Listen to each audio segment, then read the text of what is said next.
fatatma'innu ruh tentrem roh geus teh hayang nanaon hiji Allah wa taskunu tenang fi maqamil musyahadah dina maqam musyahadah di mana ya fi maq'adi sidqin inda malikim muqtadir geus nu kos kieu wajib dakwah lamun geus kos kieu wajib dakwah geus la as'alukum alaihi ajra geus teh hayang nanaon ajakan jelema sesuai jeung aturan-aturanana dibere teh hayang diagung-agung teh hiji Allah tah lamun geus kos kieu wali nu mana bae ge kabeh turun diantarana wali sangat turun bae biasa datang ke perang biasa bila perlu jadi raja geus teh hayang nanaon jadi berarti wilayah teh hayang menguasai lain menguasai teh hayang asa aing jadi raja tapi melalui kekuasaan melalui wilayah aing dikembangkan ilmu ketauhidan ngajak ka Gusti Allah aing dikembangkan ekonomi sesuai jeung aturan syara melalui wilayah ieu lah ku aing dek diadukeun jeung negara kafir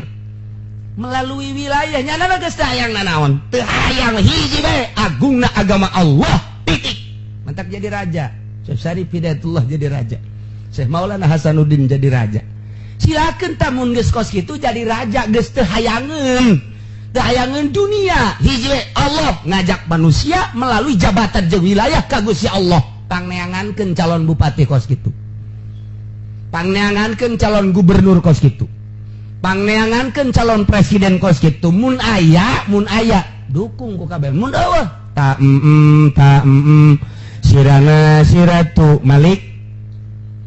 teu sia mah nu nyaho kan apa pengalaman baheula nu mantak eta omongan baheula sirana sir kumaha eta tam saat-saat pemerintah zalim keur meujeuh neangan urang kudu sirana sirat teh si raja siratu keur neangan urang ulah loba omong sia mah teu datang ilmu sia ka ilmu kolot baheula mah kos kitu mantak ilmu kolot mah engke sing hade ceng cakolot urang bakal ayak-ayak engke di mana di ayak-ayak anu gede moncor nu leutik henteu kuari hartati gede moncor